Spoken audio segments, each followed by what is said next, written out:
Hello. And we're live. ¿Cómo estamos? Gracias, hermano. ¿Cómo estás? ¿Todo bien? Aquí Bacán. estamos en la casa, en casa Bacán. estudio. Sí, sí.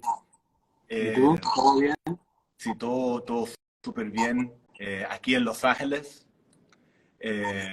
¿Tú estás en Harlem? Sí, estoy en Harlem, New York. Bacán, loco. Ya, Bacán. me vine a vivir hace 5 meses. Ya. Entonces habíamos hablado, oye, lo hacemos en inglés, lo hacemos en español. Yo ¿Cómo creo estás? que principalmente español, Ya, pero un toque en inglés, porque ya, igual mucho del mundo de arte, de graffiti que tú conoces, se mueven en inglés, ¿verdad? Y para mi público y todo eso. Entonces voy a hacer una pequeña introducción para que la gente sepa lo que estamos hablando, pero sin pena yo creo que la mayoría va a ser en español. está bien, ¿cómo se? So I'm live with El Cekis, world-renowned artist, New York City-based painter via Santiago, Chile. He has been named one of the top 50 most influential street artists in the world of all time by Complex Magazine. I've had the distinct pleasure of knowing him for a very long time and watching his career grow and go to levels that I don't think any of us could have imagined. He is based out of New York City, living in Harlem. He is live from Harlem right now. A lot of this will be in Spanish. That's his native tongue, and I can defend myself a little bit in Spanish. So we're gonna do a lot of it, but I think we'll jump in and out in English because he does live in the United States. He understands English and speaks English well. But I want him to tell his story in his voice and have no limitation on that. So that being said, we're gonna be flipping back and forth between English and Spanish. Hermano, entonces lo que yo pienso que sería bacán sería que contaras un poco hasta antes del graffiti, ¿verdad? ¿A qué edad empezaste con el arte? Bueno, yo soy de Santiago Centro, siempre lo digo porque es parte importante de la historia. Y en esa parte que es como el barrio de Avenida Mata, que es donde es mi mamá y mi abuelita, fue el primer lugar donde yo experimenté el arte de cierta forma al verlo en la calle, que no sabía qué era, pero era más que nada era expresión artística y también expresiones solo de mensaje. Claro. Y eso fue mi primera encuentro con el arte, yo creo, en el cierto sentido, con los murales que habían, con los rayados que habían, Claro. y con el poco graffiti que había, porque casi no había graffiti No. de No. graffiti. So, yeah, the beginnings are in downtown Santiago. Yeah. When I was a little kid, and then I got to see a lot of the political murals, social-based murals, and a lot of graffiti that was political, and that kind of influenced me a lot. I went to see the movie Beat Street in the theaters in the 80s, In Chile. mid-80s. Yes, in Santiago. So Yeah. that also kind of influenced me. I think it was I got to know like what I was a little kid, so I didn't knew exactly what I was watching, but I got I got the energy probably, the hip hop energy. Yeah. And then a few years after, I met my friend B-Side, Jose Miguel. Yeah. So that's when we Saludos al B-side. Shout out to B-side. shout outs to my home. Our brother. Yeah. Así que eso al principio, después, claro, con el B-Side fue como realmente cuando ya we knew about graffiti, but it was very like little like what we knew. That was like in the late 80s, early 90s. I also moved out of downtown, Santiago Centro. Macul, Yeah. a la Vía Santa Carolina. So ahí empezamos La famosa Vía Santa Carolina. donde nos conocimos nosotros, tú y yo, y todos los cabros. Así que ahí con el José, el Visa, empezó a ir a la villa, porque yo vivía ahí, y empezamos a pintar graffiti en la villa. Ese es el comienzo. Antes de eso también hay una cosa muy rara, porque como que siempre hubo una conexión con gente de acá de Estados Unidos. No en, no en la Avenida Mata, porque era muy niño, pero después cuando me moví a la villa, la primera persona que conocí fue un skater, que es el Víctor, y que yo en ese tiempo estaba haciendo skate, empecé a hacer skate y me influenció mucho también para llegar a hacer graffiti, porque el skate me abrió la ciudad, me dio como la llave, ya anda a recorrer la ciudad con mis amigos. Claro. Y entonces conocí a Víctor, que ya vivía en Estados Unidos y se había ido a Chile. Ajá. Y tiempo después conocí a Jorge. Claro. Jorge, con Jorge nos hicimos súper amigos, él fue como mi homie también, pero fue por el skate. Claro. Y ahí empecé a tener más conocimiento del rap también. Él trajo música rap, B-side también tenía un poco de música. Y después la villa empezamos a conocer gente como el Ricardo, los hermanos, el Pepe y todo. Claro. Y ahí empezó más el hip hop. El Mono, el Pepe, el Hans. Rest in peace. Sí, sí. Así que ese es como el comienzo. El comienzo de la influencia de arte, amistad con el B-side. Es como del hip hop también. Como el arte, yo no lo veía tanto como un arte, el graffiti, yo lo veía como graffiti, como había que rayar tu nombre y tenía una relación con el muralismo antiguo que uno veía, pero que era diferente, pero al mismo tiempo tenía una energía parecida, porque lo veías en la calle y era ilegal, entonces era hecho por gente en la noche, entonces tenía una cosa bien parecida, solo que eran como claro. Sí.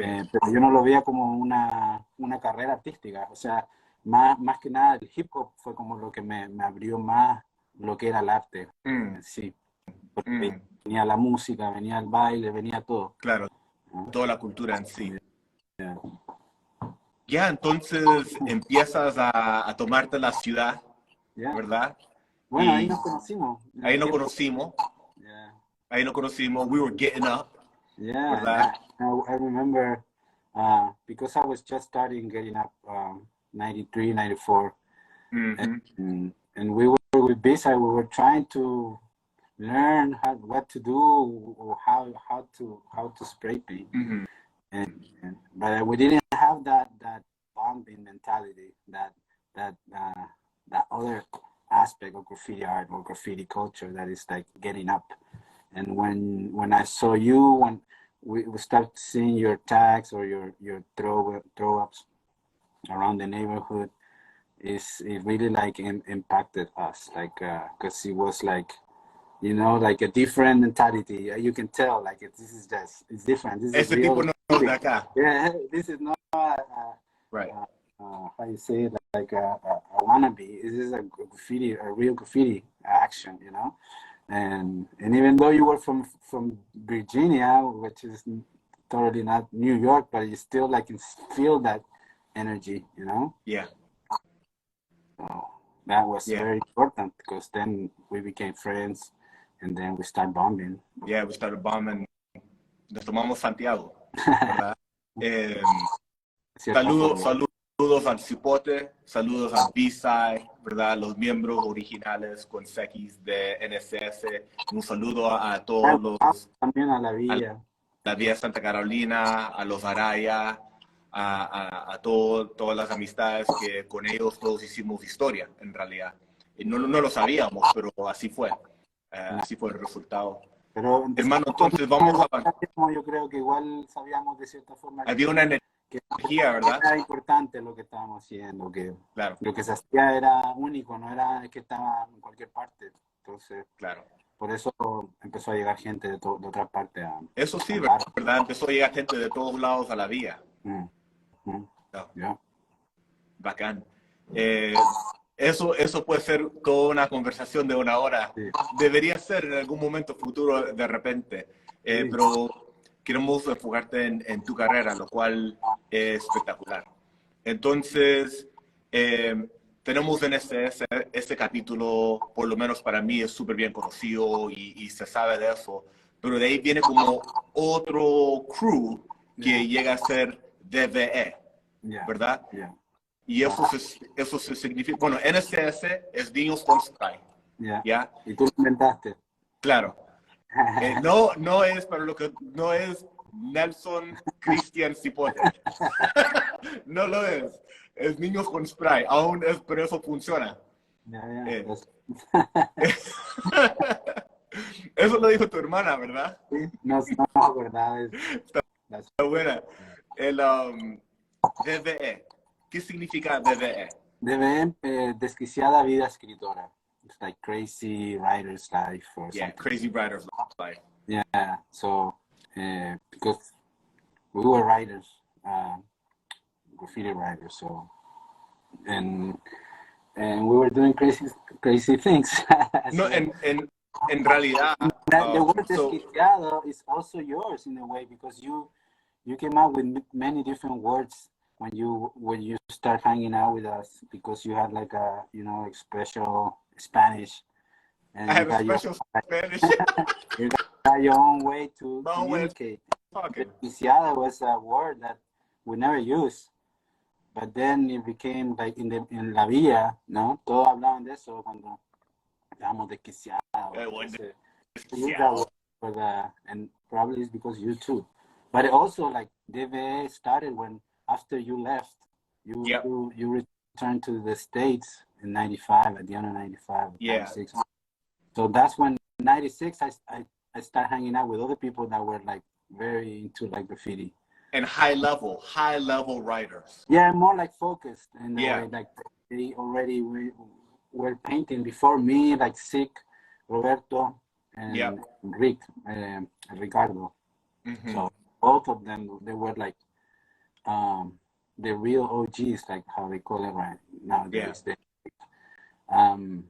Before me, so I learned a lot from them. I didn't start because of them, but I learned a lot from them. And I got inspired, and it was a big thing for me. And then we became as a group, and that's how it's called. How it's called, like DV. And after that, we start painting more and more, and just painting. I was not living in La Villa anymore, so also like I got some issues there, and I have to go leave, and it was for the better, because I ended up like focusing more in my own, like, on your own style, on the art, more of the art. In the culture. And also I also started DJing, like I started doing more like hip hop stuff. DJ Dress. Mm-hmm. So I did that for a few years, but also I had the store. I have a graffiti store con Green. So we formed the Otra Vida graffiti store. I think Otra Vida, it's really important to talk about it, because for a long time, when you were coming back and forth from Santiago to New York or Santiago to DC, you were coming back and forth. Actually, remember, I tried to move to the States in 1997, I think it was. Yeah. And I stayed with you. Yeah. And that was my first kind of attempt to move here. Yeah. And it didn't work out, but that also kind of... it's the first step. Yeah, it's the first step. And also I made some connection. Remember the one that I got the caps, the fat caps? Yeah. You went with me, I think, or to buy the thing. So then I made a connection with the cups, and then I started bringing the caps. So you're the first person to bring fat caps to Chile. Yeah, to sell. Yeah. To sell. Yeah. And markers and everything. Basically, they couldn't get those things in Chile. You could, but you have to know where. You have to steal it from the supermarket. It was a very like specific product. It was a specific product that had a special cap.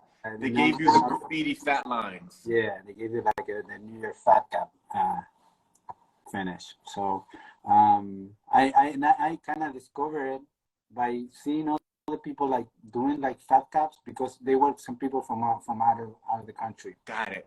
Try to figure out how, and I found one type of spray and a type of product that matches, and then I made a fat cup.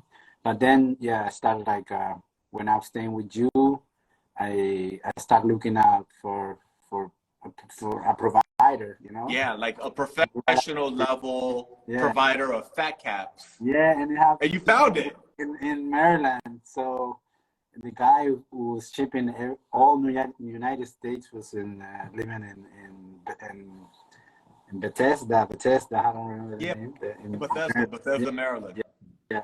So we went there, got the caps, and then we did a connection and started bringing the caps. He started sending me fat caps to Santiago, and I started selling it on the street. And like we have like on the weekend we have like a hip hop I call it like a gathering. Yeah, a gathering spot in downtown. So I start bringing the product there, and then I start selling. I remember, man, you were like como traficante. Yeah. Like you had like the bag. You had like the big duffel bag, and everybody knew, and they'd come to you, and they get fat caps, they get fat markers, they get all of the things that you could not get there. You had it, and you did that, I think, before Otra Vida, and then your store, you actually had the store, and then during the store, you still had it. You would go, you know, you were a pop-up shop, right? Yeah. They call that a pop-up shop now. El original. That's awesome. That's awesome, hermano. That's the beginning of the store, and then we move out to like a real. I became I partnered with my friend Victor Green. And Grim. Shout out Grim. Yeah, Green. He offered me to just become partners and created like a real store. Yeah. So we started a store. Start bringing like graffiti products and hip hop records and music, everything. So, I remember my first album was there. 98. Yeah, that was awesome. De hecho, en algún momento yo escribí una canción para la tienda. Yeah. Que lo tenías en la página. Esa canción todavía la tengo por ahí. Bacán, hermano. Yeah, so moving through the journey, a couple of questions to make sure that we capture this important part of your story. How long did DVE exist? Well, I think it still exists in a way because we're still. It's like a and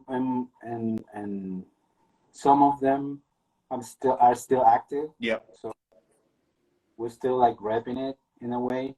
Yeah. Not as much as we used to, because everyone kind of is in different places and things. But if you're ever together, we're you get out.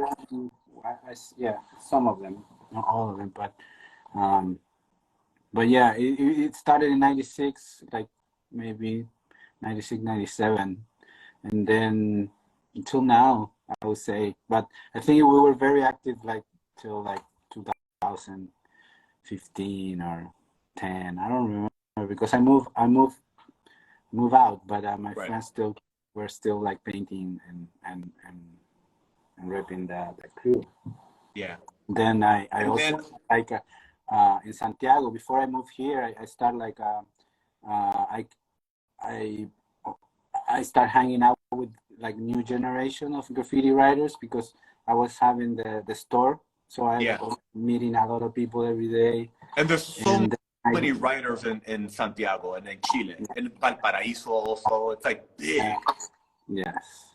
Many in different styles and different type of people. And that's good because it's growing. Very diverse. Yeah. And so then I start hanging out with new people, new generations too, you know, and they were coming with the new style, new energy, new ways to paint, new everything. So I also got very motivated and influenced by them. And that was a Adept crew. Islap it was a duo. It was two couples that were painting a lot in the early 2000s. So and they're still painting a lot. That's the funny thing. They're not together, but they're painting a lot each one. So it's in graffiti culture is very strong in Santiago because people still painting. Most of the people that were painting before were still painting sometimes, or some the new generation. Yeah, and there been like now I don't know how many generations are. Yeah. I don't know who's up more but I know my friends are still working. I'm still like painting. That's awesome. That's awesome. How long did you have Otra Vida, the store? Otra Vida lasted for like 6 years. Yeah. And it went from, well, we changed locations many times. We were in Providencia, después Santiago Centro, Bella Vista. Yeah. It was a good experience. We had like fun and we helped to expand the culture, you know, like we help in a way that, you know, I don't know. Well, people were very like were feeling like as a they see the store as like a gathering point or like a, you know, for different things. Yeah, it was a third spot. It was a gathering place for hip hop people that were in the hip hop culture to learn, to get access to things that they couldn't get anywhere else. To meet other people from other parts of the city. Santiago is very big, so it's a place for people to meet people from other parts of the city. Definitely had an awesome impact. So after Otra Vida, you moved to New York. Yeah, actually, we closed the store. I think it was like the end of 2003, and I moved to New York in 2004, like mid 2004. Yeah, I was like already had my plan. I had my plan to visit here. I didn't want to, or I didn't come to stay. Like, just wanted to come and spend a few months and experience the New York experience, you know. And then ended up staying. And yeah, I'm still here. And now you're in Harlem. And I'm in Harlem right now. I live in Brooklyn for 15 years. I was I moved here. My friend Pablo. Saludos a nuestro hermano Pablo Go. Shout out to Pablo Go. Love you, Pablo. Él me ayudó mucho cuando llegué. Me alojó. Después me alojé con otro agente que conocí acá. Y así fui de a poco pasando de un lugar a otro hasta que me pude establecer y arrendar mi lugar. Yo no vine con planes, entonces vine así a ver qué pasaba. Claro. Tenía amigos que me podían dejar quedar y ahorrar mi plata. Entonces eso hice los primeros meses hasta que ya pude cachar que tenía trabajo y me vine. Y de ahí ya me quedé. Bueno, conocí a la mamá de mi hija también. Claro. Karen, shout out to Karen. Y ahí, nada, terminé quedándome. Apliqué una visa artista, me la gané. Como que las cosas se me fueron dando de a poco. Y de ahí ya, mi idea era tratar de dedicarme al arte en 100%. Entonces,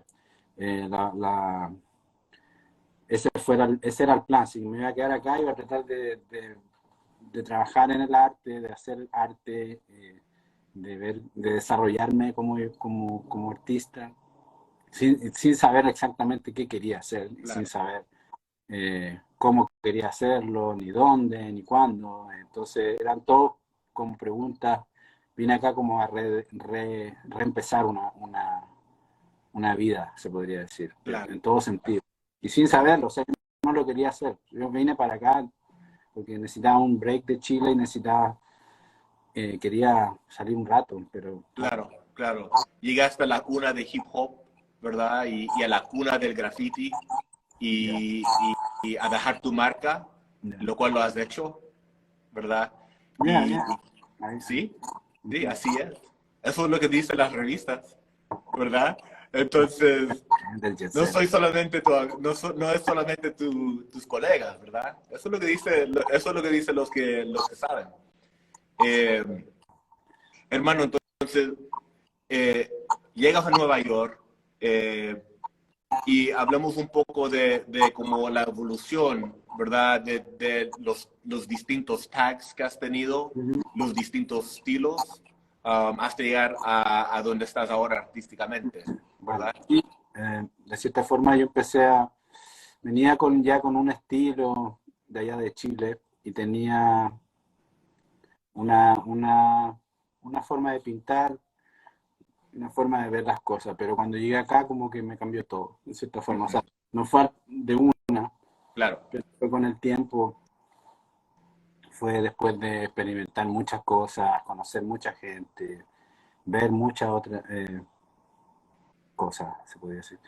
Y, y tomó mucho tiempo, o sea, ha sido un camino muy largo en cierto sentido, Sí. porque el arte y la práctica artística es como muy libre, entonces como que no depende de uno más que nada, pero también no hay una fórmula, no hay Claro. aunque tú estudies arte, tú puedes estudiar arte por 4 años y después hacer un máster, y, Claro. y aún así puedes salir sin saber qué quieres hacer o qué quieres decir o no estar seguro de lo que estás haciendo porque eh, tu expresión es personal, entonces, Sí. y puede ser juzgada por varias gente, entonces como uno no sabe dónde está, pero lo importante es como eh, descubrir lo que uno quiere decir o Mm, cómo decirlo. Entonces, y después uno puede ir desarrollando la forma de hacerlo y de mm, decirlo, porque eso creo que es como lo que hace que el arte sea arte, y si no, no sea arte. Tiene que tener como una cosa atrás, no solo que sea una técnica, ¿me entiendes? sí. Sí. Entonces todo eso yo lo fui desarrollando y descubriendo Sí.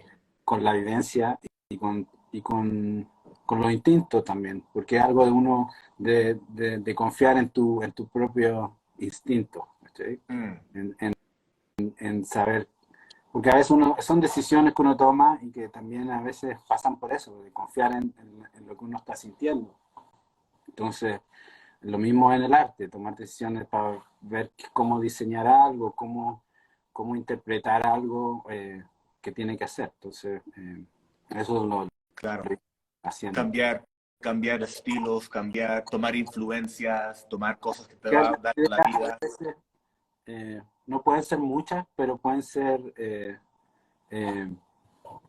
pueden ser bien directas y pueden también ser abordadas de diferentes formas. Entonces, ahí es donde va cómo uno aborda lo que quiere decir, de qué Mm, forma lo quiere decir para llegar a un público, para que lo vea la gente, porque al final el arte eso tiene que tener una respuesta de la gente y, mm, y el arte se deja ahí para que sea parte de todos y cada uno convive con el arte como quiera. ujú, Entonces, ahí esa es como creo que es la clave de poder cómo comunicarlo. ujú. Por eso hablan de un lenguaje visual, para poder expresarte. Sí,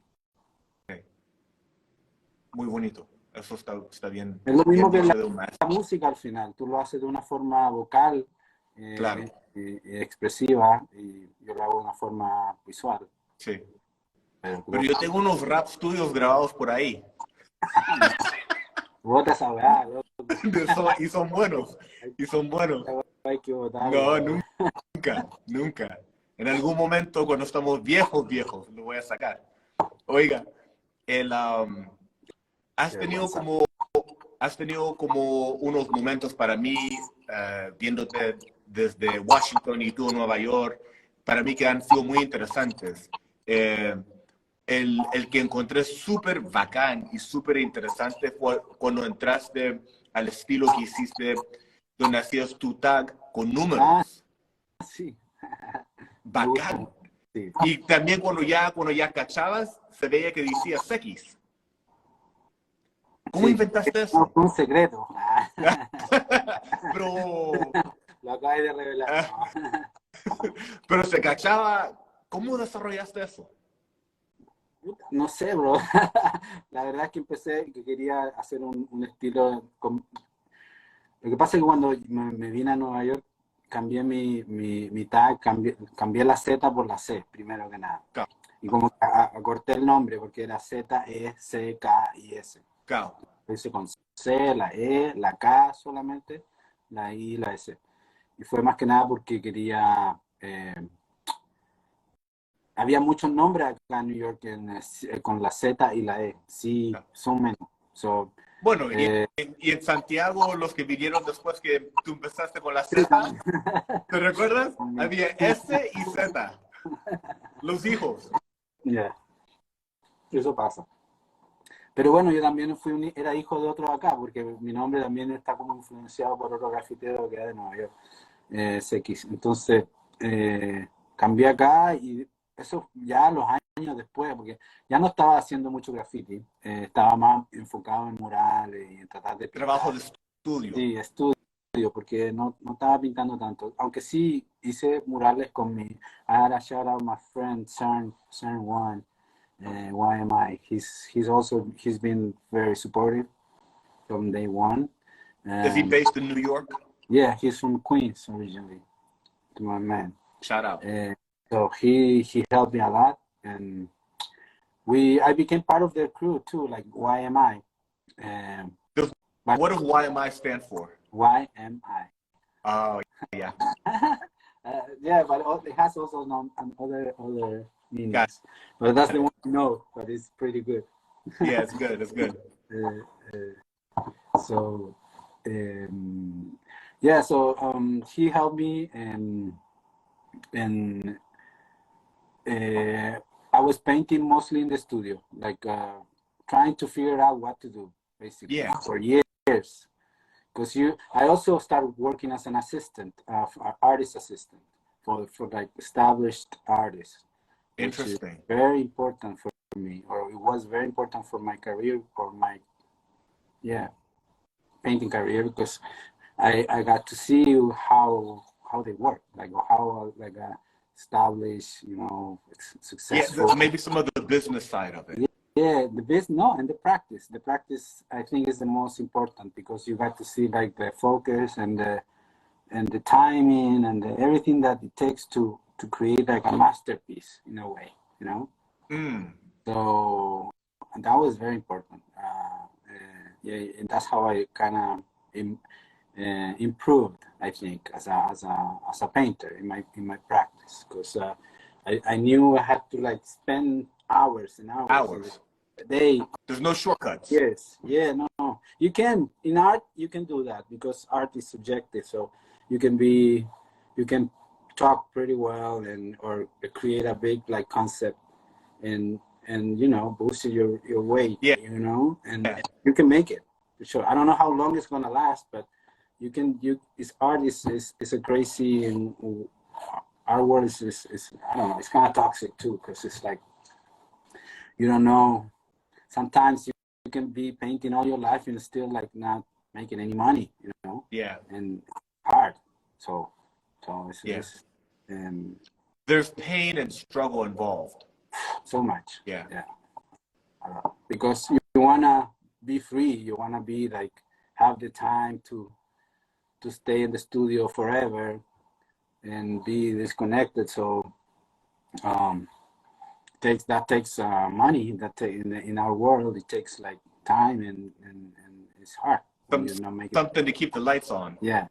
So for me, I tried to work and I did like I've done many different ways like of making money out of my art, but also like I realized that it's better like if you're not like if you wanna compromise your work, or it's better to have a side job, like like do whatever type of job and have your time for your art, and don't worry about selling it or like creating something that is gonna be liked for somebody, because it has to be more like something that makes sense to you, and then if it sells, or how to, there's the different strategies, maybe like if you know how to make your name around, or like build your name up, you can make money out of it, but It's hard. It's hard. Yeah. Always. Yeah. Yeah. It That's is. hard because it's nothing is secure. It's like you live by project. So you have to be able to have different projects in the year so you can survive and thrive, hopefully, you know. Yeah. Yeah. No, thank you. And so you arrived to New York in 2004, and around 2010, you really start to develop the style Yeah. that is seen everywhere now. 2012, I think I have like a break. A breakthrough. Yeah, like a breakthrough that I kind of realized that I wanted to create work that, yeah, I was always thinking about the streets. So Yeah. my work in the studio was like trying to figure out something that can make sense in the street, you know. If I'm painting and doing a painting on the studio, I can do something, a variation or like a version of that idea on the Yeah. street, and it will work out. And I start like thinking about more like in an organic way that I can paint something that is not gonna be so like I don't know how to say it, like so aggressive. I don't know the word, but I just wanted to make something that kind of blends Yeah. in Yeah. with the surroundings in a way.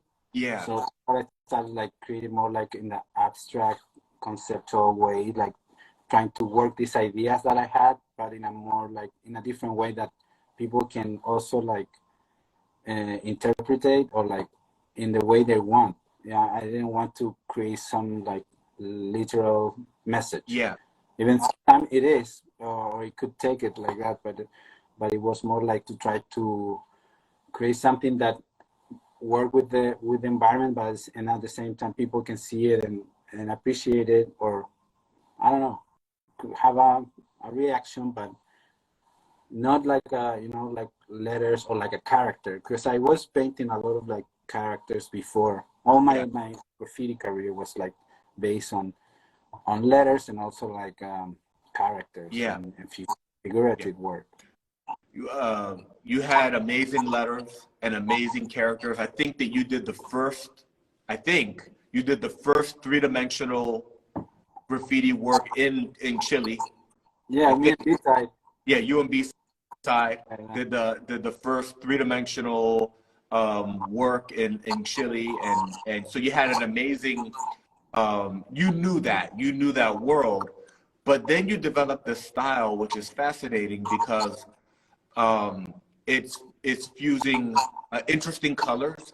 You have very interesting colors happening that are bright, but also natural. You have a lot of nature. Then you have nature, but you also have nature meeting the city with fences and barbed wire, right? It's a fascinating style that you develop, and it's like it's like you made a #1 hit. Because that style, you've been able to use that style in different commissions and work at very high levels on buildings, on metro stations, all over the world.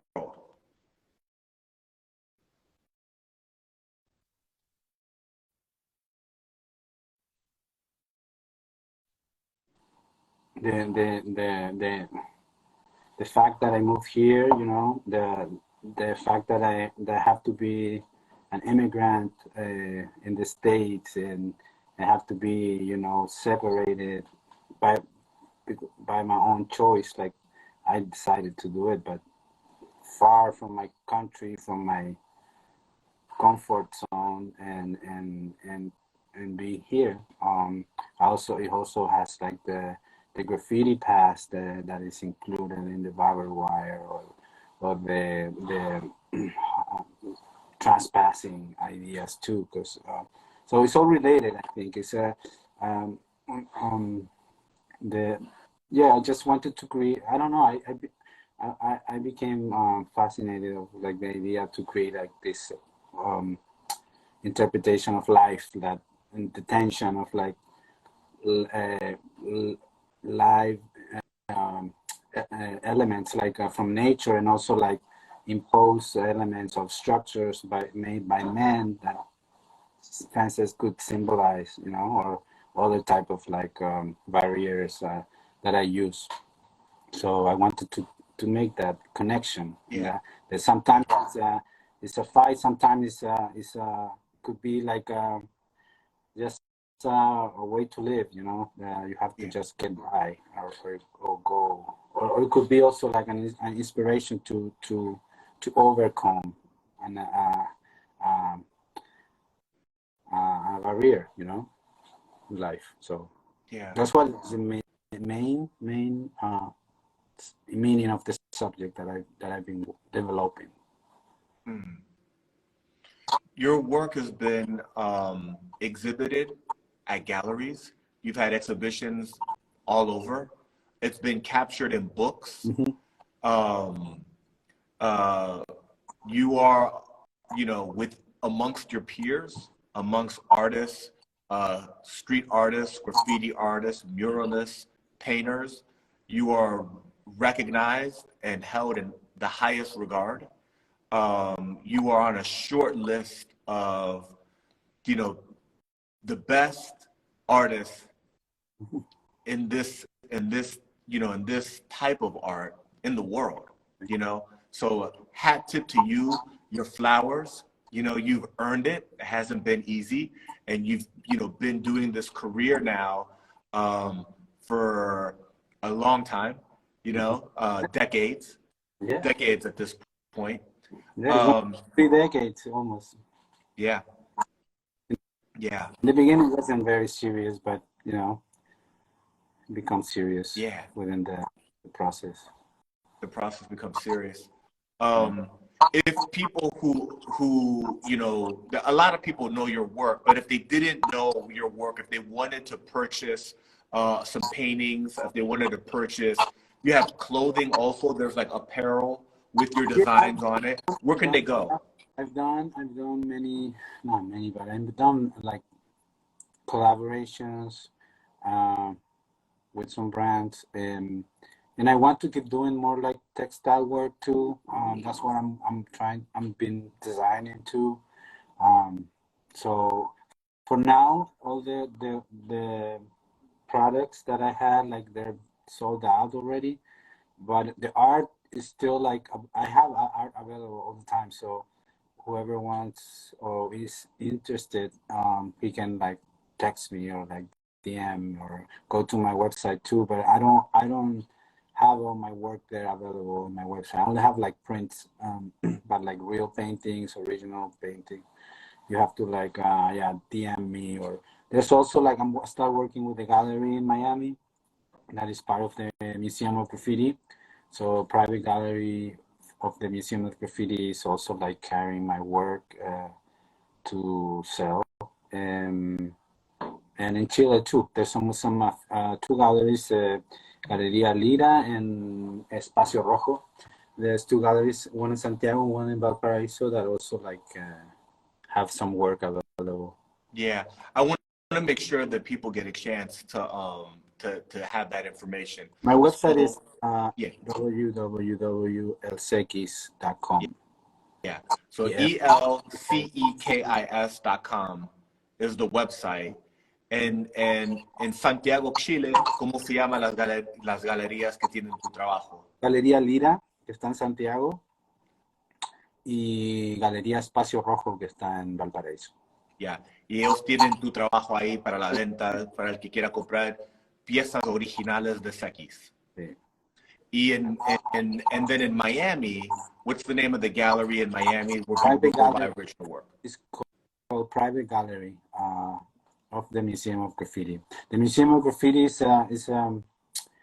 a space that was built, I think, a couple years ago by my friend Alan Kett.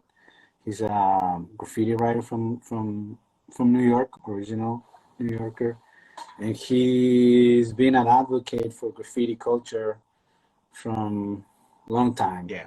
And he moved out to Miami, I don't know, 5 years ago. And he built That's a New York thing. Yeah. That's a New York thing. When you make it, you move to Miami. Yeah. I'm waiting for that. We're working for that. No, and I'm not going to Miami. But yeah, he's there, and he had this beautiful like building, like they built the Museum of Graffiti, which just has like a huge collection of like the history of graffiti, Yeah. super well done, presented, and it's beautiful. So if you go to Miami, you gotta go see him. It's in the middle of Wynwood. Yeah. So they also Wynwood's the have place to gallery. be. Huh? Wynwood, the Arts District of Wynwood, that's the place to be. Yes, yes. So yeah, so I'm working with them, and I'm working here. Painting now. I'm painting home. Trying to finish paintings. I haven't. Last year I didn't paint that much at home, so now I'm like trying to work in the studio and create more work because yeah. And last year I didn't do it too much. So you have Yeah. to have like a rhythm. You have to get into this like process that you're painting all day, Yeah. basically. Even if you're Yeah. not doing it, it's hard to get into that The rhythm. stamina. Yeah, Hmm. yeah. So I am doing that and also like managing all the projects that I'm supposed to happen this summer. So Yeah. I'm always like doing something, working on the art and being like active. Otherwise, it's like, yeah, nothing's gonna come easy. Yeah. Yeah. That's awesome, man. Um, terminando un poco, hablamos un poco ya más a lo loco. Yeah. Cosas así, like, so people can know a little bit more about you just en general. Okay, as a writer, as a graph artist, as a painter, is there like a certain type of brand of plumones, markers, spray, pinturas that you use that if somebody who is young getting up, what does Cekis use? What are the brands that you use that you're like, look, this is the stuff this is the go-to? Yeah, well, nowadays they have different like graffiti products. Like when we started, there were nothing. We had to Remember, discover them. we have to use the regular paint we have in the hardware store, right? Yeah. And I would say like that's the best way to learn because that's how you get to know what is good and what is bad. If you learn like how to paint with a bad paint, with shitty paint, when you get like If the you can make it real look one, good with that. yeah, when you get the real one or the good one, you're gonna be awesome. So I think I would say like try to do whatever you can have, then because people in other countries can do it with nothing, basically like with like bucket paint, and then they just use spray paint just to do the outline or the highlights, Yeah. When you see it and you see it's a graffiti piece, no matter what. So I would say like paint whatever you have available, and then you can try try out with other stuff. Yeah. Yeah, I would say that. But Yeah. it's up to the person what the means they have, But Yeah. it's good to they have like European paint at the art store, like Blake Art Store. That is perfect. So That's if the you one. can start with that, that would be better. But I don't know if it's better, but you can start with that too. This Yeah. is easiest way now, like a Home Depot paint too. But then you have to have the caps, and the caps you only can get it on like graffiti websites or graffiti stores. So Yeah. You, through your art, you've had the opportunity to travel. You've done projects in countries all over. What, through your travels, through your art, what countries did you love? That you went, they had, it stood out to you that they had a great scene. They had, they really embraced the arts. I have a good connection with Brazil Mm. because I have like some good friends, like family, friends. Not family, but it's like my family. Yeah, they're like family. Family. Part of my graffiti family is from Brazil, from Sao Paulo, and so that's one of the places that I'm very connected in a way that maybe I don't go there that much, or I'm not like thinking about it, but I'm connected in a way that people from there influenced me a lot, Yeah. and I feel like I influenced them too. So Yeah. it's a, you know, and also I like Paris too, because Yeah. I also have good friends, and I respect the graffiti scene there, because it's very like tag based. So Yeah. I like tagging, and tagging is very important, for me. Yeah. Uh, so when I go there and I see how it is, it feels like home, because I Yeah. also like my boy Roberto. He grew up in Paris, so Okay. he sick when he moved to Santiago, he was writing in Paris in the 80s. So when he moved to Santiago in the 90s, he brought that culture, like Mm. that style, graffiti style, that is very unique from there. So I got to learn from him, and then when I start traveling there for my own work, you know, I made the connection, Yeah. and I did. I have good friends there now, and I done many like different stuff in not only Paris, and other parts in France too. So uh, I would say that it's another country that I like, and that I have, that I would love to go Yeah. back again Yeah. You anytime. have connections, you have a respect for the work, that there's a Yeah, connection. I love it. Yeah, yeah, yeah. Graffiti over there is nice. There are, hip hop is global, it's international, and graffiti and street art and murals is global and international. And there's all sorts of events, annual events where they bring artists, like what they do in Miami, and they've got different things that they do all over. Is there an event that you haven't had the opportunity to be invited to yet, but you know that it takes place that you would love to participate in? Yeah, many. I would love to go to Hawaii. There's an event in Hawaii. Um, there's Berlin also. I Um, imagine the graffiti scene in Berlin must be wild. yeah, it is. I've been there. It's beautiful too. It's Germans are very like focused, so Yeah, they can do everything they want yeah, basically. yeah, They yeah. have their mind on it, like They make forget it about happen. it. Yeah. So yeah, I have some, but I don't really think about like um yeah. Yeah, I hope I can go yeah, one day and do it. But also those events are like they're happening for a few years and then they disappear. yeah. So They have a run. yeah, they have a run exactly. Yeah, yeah. But at least I've been in a few, and also I've been traveling a lot, so I'm lucky. I feel lucky, blessed, and I have traveled, so it's good. I want to keep doing it, but who knows? If somebody wanted to hire you for a commission, if they Hmm. wanted to bring you out, they see your work, they come across this interview, they see the style, they want you to paint a building, they want you to paint a structure, can they just DM you? Yeah, Yeah, that's the way. that's the way it is nowadays. That's Yeah, right. It is. yeah.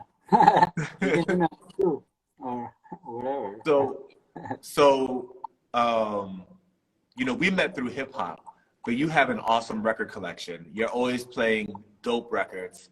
Um, Thank you. what are outside of hip hop? What are outside of hip hop, right? What are some of your most cherished artists? Maybe some of your most cherished albums. Um. Oh no. There's so many like or like different type of artists that Yeah, you in this period. So you have a few years that you're really into somebody, then you totally forgot, and you move on to another one that inspire you. So it's hard to tell, man.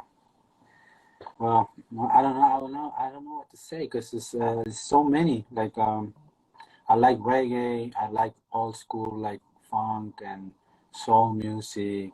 yeah, I like house music too. So it depends on the mood. It depends on the day yeah, too. I also like reggaeton too. So it's like I'm open. I always like the boom bap too, you know, like the drums and the black music will be always like the main source of like music inspiration Yeah. in a way. That I also like Latin American music, like Andean, how you say música andina, Andean Yeah. music. Andean, I think. Yeah. Indian Música music. andina. Sí, la música andina tiene otra vibra, you know, Mhm. y la salsa. Entonces, I don't Claro. know. I love salsa too. Yeah. I got to Well, like it. living in New York, you've got that big salsa culture, like Fania All Stars and all of that. That's how I learned the importance of the dance and the music. Yeah. I like Yeah, that's cool, man. it. Yeah. When you're doing a big piece, like a large scale piece that's going to take multiple days, do you listen to music when you're painting, or do you just, just kind of without music? When I'm doing like a big painting, say, Yeah, like a yeah, large piece. try. Of course, it's fun because it gives you energy all the Yeah. time. Because it could be very hard work or hard labor, Long tedious, hours. tedious work, and like music always gonna be like a source of like energy Yeah. to keep going Yeah. or Yeah. just to feel like relaxed too in the mornings. Yeah. Yeah.